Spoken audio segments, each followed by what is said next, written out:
Formation of stationary waves in closed pipe.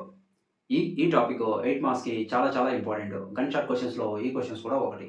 So, అయితే చాలామంది students harmonic ratio రాసేప్పుడు open పైప్‌కి ఎలా ఉంటదో, స్ట్రెచ్డ్ స్ట్రింగ్‌లో హార్మోనిక్ రేషియో ఎలా ఉంటదో, క్లోజ్డ్ పైప్‌లో కూడా అలాగే రాసేస్తున్నారు. 1:2:3 అని. అయితే ఇక్కడ మాత్రం డిఫరెంట్‌గా ఉంటుంది కదా! ఈ వీడియో చూస్తే మీకే అర్థమవుతుంది. హార్మోనిక్ రేషియో ఎలా ఉంటదనేసి. సో, చూడండి క్లోజ్డ్ పైప్ డెఫినిషన్ ఏంటి? తర్వాత క్లోజ్డ్ పైప్‌లో హార్మోనిక్స్ ఎలా ఫార్మ్ అవుతాయి? ఓకే. హార్మోనిక్ రేషియో ఎలా ఉంటదో డిస్కస్ చేద్దాం. ఒక క్లోజ్డ్ పైప్ కన్సిడర్ చేసుకుందాం. క్లోజ్డ్ పైప్ అంటే ఏంటి? డెఫినిషన్ ఏంటి? ఒక సైడ్ క్లోజ్ ఉండి ఇంకో సైడ్ ఓపెన్ ఉంటే క్లోజ్డ్ పైప్ అంటారు. It is a cylindrical pipe which is open at one end closed at other end is called closed pipe. So, నేను డెఫినిషన్స్ రాయట్లేదండి. మీరు కావాలంటే వీడియో స్కోర్ చేసుకొని రాసుకోవచ్చు. ఇక్కడ ఎల్ ఎంత ఉందనుకున్నాం? ఒక క్లోజ్డ్ పైపు. దీంట్లో ఎయిర్ మాలిక్యూల్స్ ఉంటాయి మామూలుగానే. మనం ఏం చేస్తున్నామంటే దీనికి ఒక సౌండ్ వేవ్ పంపిస్తున్నాం. కంప్రెషనల్ సౌండ్ వేవ్ పంపిస్తే ఎయిర్ మాలిక్యూల్స్ ఏమవుతాయి? డిస్ప్లేస్ అవుతాయి, ఆసిలేట్ అవుతాయి. సో, ఏ మాలిక్యూల్స్ మాక్సిమం ఆసిలేట్ అవ్వడానికి ఛాన్స్ ఉంది. ఇక్కడ చూడండి ఇవి ఇన్‌సైడ్ ఉన్నాయి. పైప్ లోపల ఉన్నాయి చాలా. ఇక్కడ ప్రెషర్ ఎక్కువ ఉంటది. కాబట్టి ఇవి ఎక్కువ డిస్ప్లేస్ అవ్వలేవు. కాబట్టి ఇక్కడ మనకి నోడ్ ఫార్మ్ అవుతుంది. ఇక్కడ ఉన్నాయి మాత్రం చాలా ఎక్కువ డిస్ప్లేస్ అవ్వడానికి ఛాన్స్ ఉంది. కాబట్టి ఇక్కడ ఏం ఫార్మ్ అవుతుంది? యాంటీ నోడ్ ఫార్మ్ అవుతుంది. సో, ఒక నోడ్, ఒక యాంటీ నోడ్ ఫార్మ్ అయింది. ఓపెన్ ఎండ్‌లో ఎప్పుడు యాంటీ నోడ్ ఫార్మ్ అవుతుంది. క్లోజ్డ్ ఎండ్‌లో ఎప్పుడు నోడే ఫార్మ్ అవుతుంది. ఓకే. ఇక్కడ ఫండమెంటల్ మోడ్ కన్సిడర్ చేశాను నేను. ఈ రెండిటి మధ్య డిస్టెన్స్ ఎంత ఉంటది? λ/4 ఉంటది. ఇది చూడండి ఈ పార్టికల్స్ అన్ని ఇలాగ ఆసిలేట్ అవుతున్నాయి. ఆసిలేట్ అవుతూ ఇక్కడ ఇన్సిడెంట్ అయింది వేవ్, తర్వాత రిఫ్లెక్ట్ అయింది. ఇప్పుడు ఇన్సిడెంట్ వేవ్ ఉంది, రిఫ్లెక్టెడ్ వేవ్ ఉంది. 2 సూపర్ ఇంపోజ్ అయితే మనకి స్టేషనరీ వేవ్ అనేది ఫార్మ్ అవుతది. సో, ఎలా ఉంటది స్టేషనరీ వేవ్ చూద్దాం. ఇది చూడండి ఇలాగా ఇది ఇన్సిడెంట్ వేవ్ అనుకుంటే వేవ్ తిరిగి రిఫ్లెక్ట్ అయింది. ఇవి 2 సూపర్ ఇంపోజ్ అయినప్పుడు మనకి ఒక స్టేషనరీ వేవ్ ఫార్మ్ అవుతుంది ఇలాగ. And node displacement minimum displacement ఉంది కాబట్టి నోడ్ అంటాం. ఇది మాక్సిమం డిస్ప్లేస్‌మెంట్ ఉంది. ఇక్కడ యాంటీ నోడ్ ఫార్మ్ అవుతుంది. నేను ఫస్ట్ మోడ్ ఆఫ్ వైబ్రేషన్ మాత్రం కన్సిడర్ చేసుకున్నాను. సో, ఇక్కడ యాంటీ నోడ్‌కి మధ్య డిస్టెన్స్ ఎంత ఉంటది అంటే λ/4 ఉంటది. లాస్ట్ వీడియోలో డిస్కస్ చేసాం. Formation of stationary wave in stretched స్ట్రింగ్‌లో యాంటీ నోడ్ వీటన్నిటి గురించి డిస్కస్ చేసాము. వీడియో కావాలంటే డిస్క్రిప్షన్‌లో ఉంటది. ఒకసారి చెక్ చేయండి. సో, ఇక్కడ నుంచి ఓకే. ఫండమెంటల్ మోడ్ ఫ్రీక్వెన్సీ తర్వాత ఫస్ట్ హార్మోనిక్ ఫ్రీక్వెన్సీ తర్వాత సెకండ్ హార్మోనిక్ ఫ్రీక్వెన్సీ ఉంటదా? లేదా థర్డ్ హార్మోనిక్ ఫ్రీక్వెన్సీ ఉంటదా? ఫోర్త్ హార్మోనిక్ ఫ్రీక్వెన్సీ ఉంటదా? ఒకసారి చెక్ చేద్దాం. సో, ఫస్ట్ వన్ అయితే కంప్లీట్ చేద్దాం. Fundamental mode.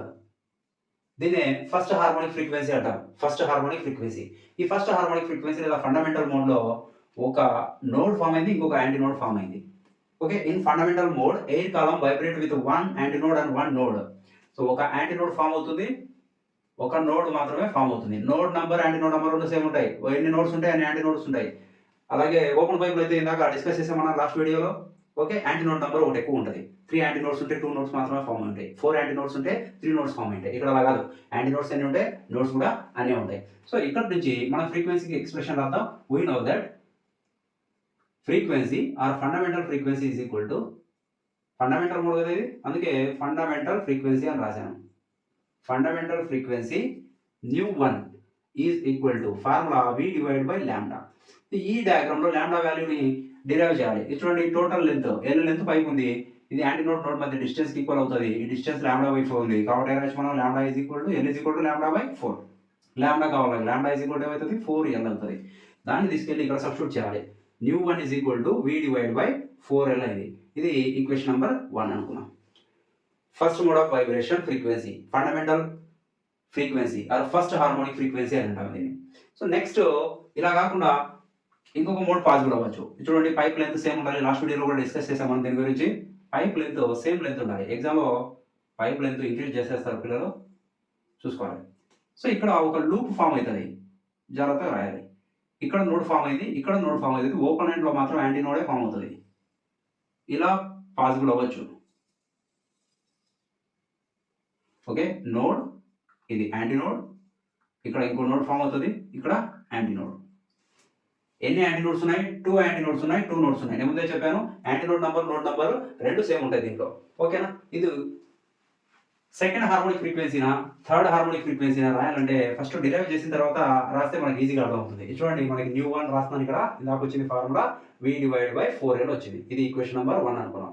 Next mode of vibration ఉంది. టోటల్ లెంత్ L లెంత్ ఉంది అనుకుందాం. ఇది చూడండి ఇక్కడ నుంచి ఇక్కడికి λ/4 అవుతది. Anti node to node λ/4, node to node distance between 2 nodes ఏమైంది λ/2 అవుతది. ఇలా రాయొచ్చు λ/4, λ/4, λ/4, 3 λ/4 అవుతది. 3 లాంబ్డా బై 4 టోటల్. సో ఇది ఈజీ అవుతుంది కదా. చూడండి, anti node node lambda by 4, node anti node lambda by 4, మరి ఇక్కడ నుంచి ఇక్కడికి lambda by 4, total 3 lambda by 4 అయింది. 3 lambda by 4 is equal to దేనికి ఈక్వల్ అవుతుంది, లెంత్ ఆఫ్ ది పైప్ అవుతుంది. So 3 lambda is equal to 4L అవుతుంది. Lambda is equal to 4L by 3 అవుతుంది. ఈ లాంబ్డా వాల్యూని okay next mode of vibration ఇది. Next అని ఎందుకు రాస్తున్నాను, మనకి నంబర్ తెలియదు కదా, తర్వాత రాస్తా. Next mode of vibration,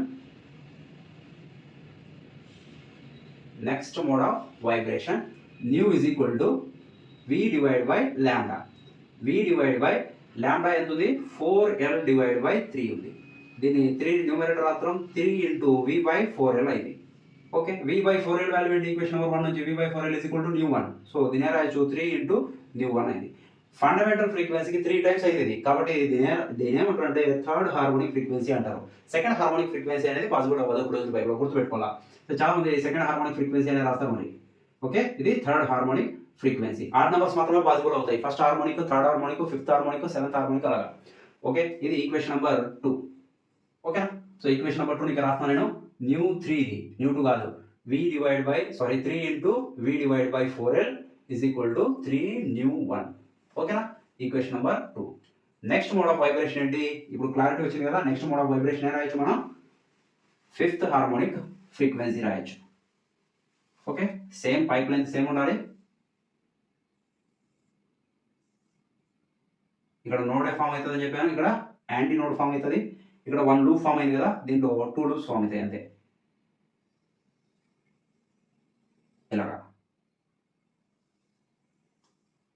node anti node, node ఇది యాంటీ నోడ్, ఇది నోడ్, ఇది యాంటీ నోడ్, అది నోడ్. ఓకే, డిస్టెన్స్ చూడు, lambda by 4, lambda by 4, lambda by 4, lambda by 4, lambda by 4, 1 2 3 4 5. Okay, anti node node మధ్య డిస్టెన్స్ లాంబ్డా బై 4, నోడ్ కి anti node కి lambda by 4 మళ్ళీ. Okay, anti node node lambda by 4, node anti node lambda by 4, anti node node lambda by 4. ఎన్ని ఉన్నాయి total, 5 lambda by 4 ఉంది. 7 కాదు 4 ఇది. Okay, total length L length is equal to, ఇక్కడ రాస్తున్నాం చూడండి, L is equal to 5 lambda by 4 అవుతుంది. Lambda is equal to ఎలా దీని నుంచి, లేకపోతే 4L is equal to 5 lambda అర్థం. లాంబ్డా ఈజ్ ఈక్వల్ టు ఏమవుతుంది, 4L డివైడ్ బై 5. ఓకే, ఆ లాంబ్డా వాల్యూని ఫ్రీక్వెన్సీ ఎక్స్ప్రెషన్లో సబ్స్టిట్యూట్ చేయాలి. నెక్స్ట్ ఫ్రీక్వెన్సీ ఏంటి, 1 అయిపోయింది, 3 అయింది. నెక్స్ట్ ఫిఫ్త్ వస్తుంది, ఫిఫ్త్ హార్మోనిక్ ఫ్రీక్వెన్సీ ఇది. Fifth harmonic frequency nu 5 is equal to V divide by lambda. So ఇక్కడ లాంబ్డా వాల్యూ ఎంత, lambda is equal to new 5 is equal to V divide by lambda is equal to 4L divide by 5. దీన్ని రాయొచ్చు, ఇలా రాయొచ్చు కదా, 5 into V divide by 4L అని రాయొచ్చు. ఇది న్యూ 5, ఈక్వేషన్ నెంబర్ 3. దీన్ని ఎలా రాయొచ్చు, V by 4L is equal to equation number 1 నుంచి V by 4L is equal to new 1. So 5 into new 1 అవుతుంది. ఇది న్యూ 5, ఈక్వేషన్ నెంబర్ ఇది 3 అనుకుందాం. చూడండి, ఈక్వేషన్ నెంబర్ 1 2 3, ఈక్వేషన్ నెంబర్ 1 2 3, 3 కూడా ఇక్కడ రాస్తున్నా. Nu 5 is equal to 5 into V by 4L is equal to 5 nu 1, equation number 3. 1 2 3 check చేయండి ఒకసారి. ఫస్ట్ ఏమో న్యూ 1 V బై 4L, సెకండ్ది 3 into V by 4L, third harmonic frequency. Fifth harmonic frequency 5 into V by 4L. Ratio ఎలా ఉంది, ratio రాద్దామా. Harmonics ratio, harmonic ratio in a closed pipe. New 1 is to new 3 is to new 5. చాలా మంది 1:2:3 రాస్తారు exam లో, ఇక్కడే marks అని పోగొట్టుకుంటారు. ఇంత ఈజీగా రాయాల్సింది 1:3 ఏమవుతుంది 5 అవుతుంది. ఓకే, 1:3:5 మీరు బ్లైండ్ గా గుర్తుపెట్టుకోవచ్చు. Stationary formation of stationary waves in stretch stream లో 1:2:3. ఓపెన్ పైప్ లో కూడా 1:2:3 ఉంటుంది. క్లోజ్డ్ పైప్ లో మాత్రమే ఆడ్ నంబర్స్, ఆడ్ హార్మోనిక్ మాత్రం పాసిబుల్ అవుతాయి 1:3:5 అని చెప్పేసి. Thanks for watching. వీడియో నచ్చింటే మీకు లైక్ చేయండి, ఫ్రెండ్స్ కి షేర్ చేయండి, ఛానల్ సబ్స్క్రైబ్ చేసుకోండి ఇంకా చాలా వీడియోస్ కోసం. Thank you very much.